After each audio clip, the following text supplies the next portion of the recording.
शांति। ओम शांति। ओम शांति। आज का स्वमान, मैं स्वचिंतक और शुभ चिंतक आत्मा हूँ। आज बाबा ने हमें समझाया कि सब बच्चे चाहते हैं बाप को प्रत्यक्ष करें, लेकिन प्रत्यक्षता का समय समीप कब आएगा? जब बच्चे ये दो प्रकार के पुरुषार्थ में पास हो जाएंगे, तब बच्चों के द्वारा ईश्वरीय शक्ति का स्वरूप सबको दिखाई देगा, बाप प्रत्यक्ष होगा। तब समझ आएगा सबको कि ईश्वरीय शक्ति क्या होती है, भगवान का अवतरण क्या होता है। ये है प्रत्यक्षता। तो क्या धारण कर लेना है संपूर्णता से अपने अंदर? शुभ चिंतक वृत्ति और स्वचिंतक स्थिति दोनों जबरदस्त टूल्स हैं स्व उन्नति के और सेवा की उन्नति के। बाबा ने इन दोनों की पावर बताई है कि सेवा में सफलता का आधार है शुभ चिंतक वृत्ति।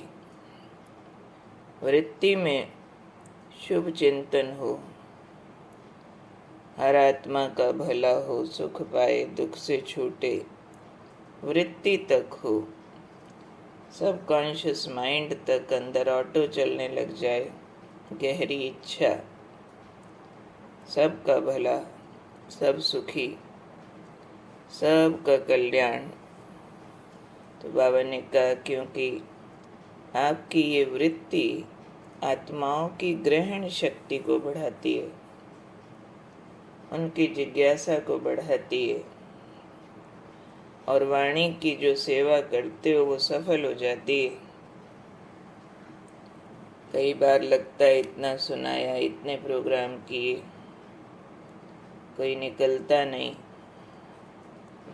पर बाबा ने कहा वाणी की सफलता के पीछे भी आधार क्या है?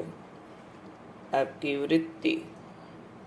सिर्फ कार्यक्रम, प्लानिंग, उसकी एग्जीक्यूशन, फिर प्रवचन, लेकिन सबसे इम्पोर्टेंट चीज़ पर बहुत सूक्ष्मता से काम करना, वृत्ति पर।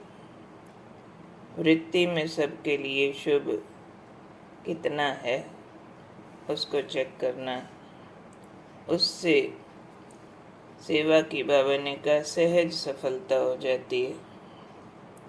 साथ साथ फिर चाहिए स्व के लिए भी स्वचिंतन।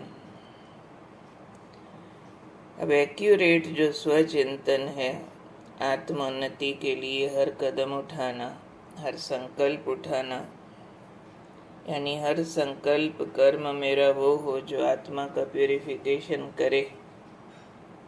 तो ऐसा ठीक जो स्व के प्रति चिंतन करने वाली आत्मा होगी वो स्वचिंतक है। बाबा ने कहा ऐसी आत्माएं माया प्रूफ बन जाती हैं, किसी की भी कमजोरियों को ग्रहण करने से भी प्रूफ बन जाएंगे। चाहते हैं हम कमजोरियां किसी की ना देखें, लेकिन फिर भी दिखती हैं। अब उससे प्रूफ बनना। साथ ही बाबा ने कहा आकर्षणों से भी प्रूफ बन जाएंगे। जो स्वचिंतन ठीक करेगा, ठीक आत्मिक स्थिति में बाबा की याद में रहेगा, कोई आकर्षण खींच नहीं सकेगा। तो दो वरदान जीवन में धारण करने हैं प्रैक्टिकल रूप से बाबा को प्रत्यक्ष करने के लिए। कौन कौन से दो वरदान हैं? शुभ चिंतक, स्वचिंतक। ये दोनों वरदान चेक करना है।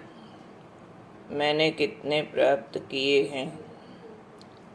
स्वचिंतक ठीक से बने कि ऑल द टाइम फोकस आत्म ज्योति पर और आत्म उन्नति पर। हर संकल्प, हर कर्म आत्मा के प्रोग्रेस के लिए ही उठे। कोई भी बात में छोटा या बड़ा विक्रम अपने को अलाउ नहीं करें। हर बात में फोकस रहें कि मेरा भाग्य किससे बनता है। त्याग से, क्षमा से, विनम्रता से। मैं आत्मा पावन किससे बनती हूँ? बाबा के आकर्षण से, बाबा के मिलन से। मैं आत्मा सतयुगी कैसे बनती हूँ? सातों गुणों को धारण करने से। मैं आत्मा उच्च पद की अधिकारी कैसे बनती हूँ? सरेंडर करने से, वगैरह। तो ऐसे आत्मोन्नति का चिंतन चलते रहना। ये वरदान मैंने कितना प्राप्त किया चेक करना होगा। फिर शुभ चिंतक कितने बने हैं?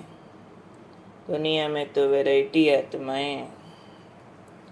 सबके ऊपर पाप और अवगुण हावी हैं। कोई दुकानदार हमसे धोखा करते हैं, कोई कार्य करने वाले अवगुणों के व्यवहार हमारे साथ करते हैं। जिनकी सेवा करते हैं, जिनके साथ सेवा करते हैं, गुण अवगुण उतार चढ़ाव में दिखते रहते हैं। फिर भी मेरा चिंतन उनके लिए शुभ बना रहता। तुम्हारा भला हो, सुखी रहो, पावन बनो, प्रभु प्यार में मगन रहो। ऐसे अंदर से आशीष निकलती है। शुभ का चिंतन रहता है, उनका कल्याण का चिंतन रहता है। तो बाबा ने कहा ये 2 सब्जेक्ट क्वालिफाई करो शीघ्रता से, ताकि हम बाबा के कर्तव्य को दुनिया में प्रत्यक्ष कर सकें और सारे संसार को दुखों में, अंधकार में भटकने से बचा सकें। खुद भी हम मुक्ति, जीवन मुक्ति तक पहुँचें। इसलिए आज अपने को टाइटल पक्का दे देना कि मैं हूँ स्वचिंतक, शुभ चिंतक आत्मा, जिसका तेज ईश्वरीय तेज को प्रत्यक्ष करता है। जिसकी वाणी द्वारा जो भी प्रभु संदेश दिया जाता है वो आत्माएं ग्रहण करती हैं, उनकी जिज्ञासा बढ़ती है। और मेरे स्वचिंतन से मेरी कमजोरियां नष्ट होती जा रही हैं। मैं माया प्रूफ आत्मा हूँ। मैं व्यक्ति और वैभवों के आकर्षण से मुक्त हूँ। एक प्रभु प्रिय आत्मा बन प्रभु के आकर्षण में रहती हूँ। मैं वरदानी आत्मा हूँ। स्वचिंतन का वरदान है, शुभ चिंतन का वरदान है। मैं विशेष सेवाधारी हूँ, परमात्मा को प्रत्यक्ष करने वाला। तो ऐसे महान विचारों में रमण करते हम प्रत्यक्षता के समय को समीप ले आए। ठीक है, ओके। ओम शांति।